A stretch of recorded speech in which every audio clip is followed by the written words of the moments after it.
the Ashanti Regional Director has also been given an update about the progress of vaccination in the region. So far, we've immunized 454,897 people in the Ashanti with the first dose. Those that have received both the first and then the second dose is 161,454. You've seen that we have a difference of 293,431. These are those who are waiting for their second dose. So you know that as far as the vaccination is concerned, our coverage rate, the vaccination coverage rate, is very low. And with this low coverage, I don't think if we don't adhere to the protocols, the vaccination will help anybody.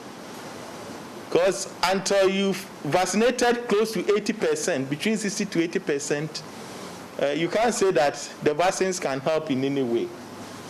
So the vaccination coverage, as far as the region is concerned, with all the challenges that we are facing, shows that we need to back up as far as the protocols are concerned. So we don't have any choice now. The only choice we have is to adhere to the protocols and guidelines that we already know. The first of the protocols is wearing of the face mask. That one is non-negotiable. It's non-negotiable as far as you are in public, whether you are in public or whether you are in private. If you wear the face mask, it will help you. So for now, our choice number one is to ensure that everybody in this region wears the face mask. Since the inception of the pandemic, we've recorded 297 deaths. Our total recovery is 16,466. Our active cases, as at yesterday, stands at 1,135, with total admission of 26. Those who are being managed at home is 1,109. Total number of health workers so far affected is 1,595. The recovery among our staff is 1,593. And so far, we've lost 2 of our staff due to COVID. Now let us look at the current situation. The new cases from 19th to 25th July stands at 783 cases. The active cases, as I said previously, is 1,135. Those we are managing at home is 1,109. Now the situation in our treatment centers. So far we have 11 on admission with severe form of the disease. 7 are moderate, 5 are mild, and then 3 are critical.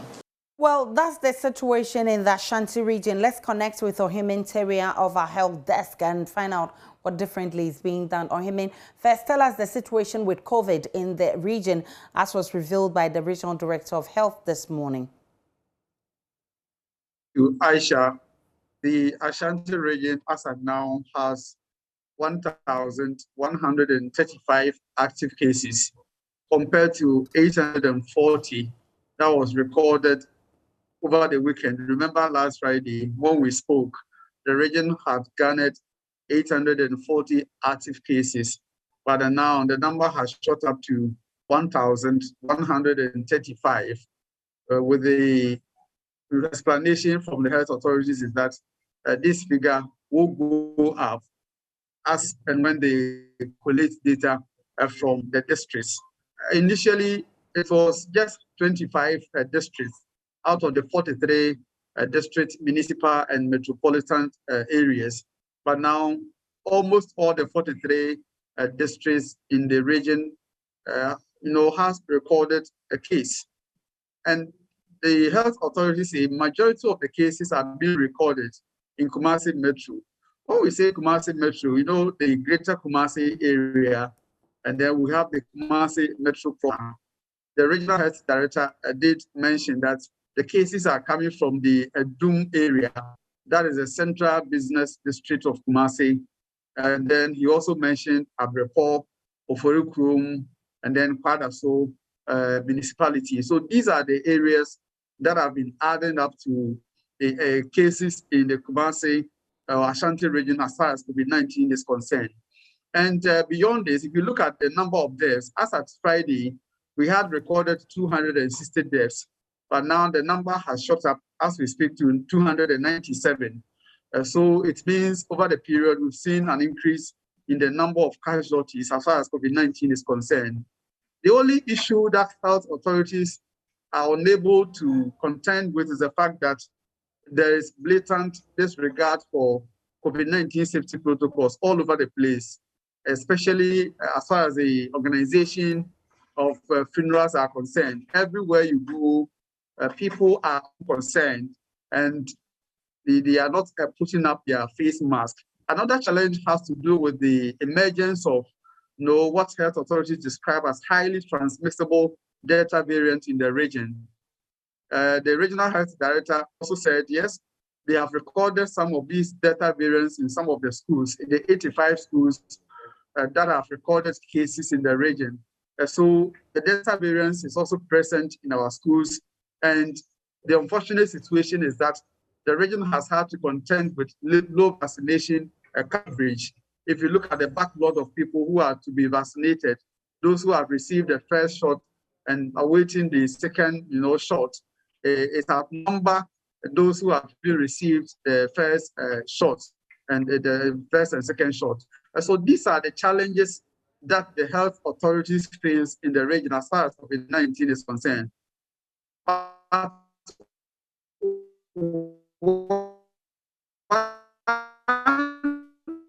Okay, so we'll try and get.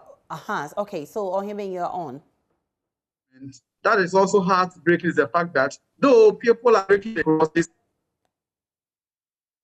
we're having.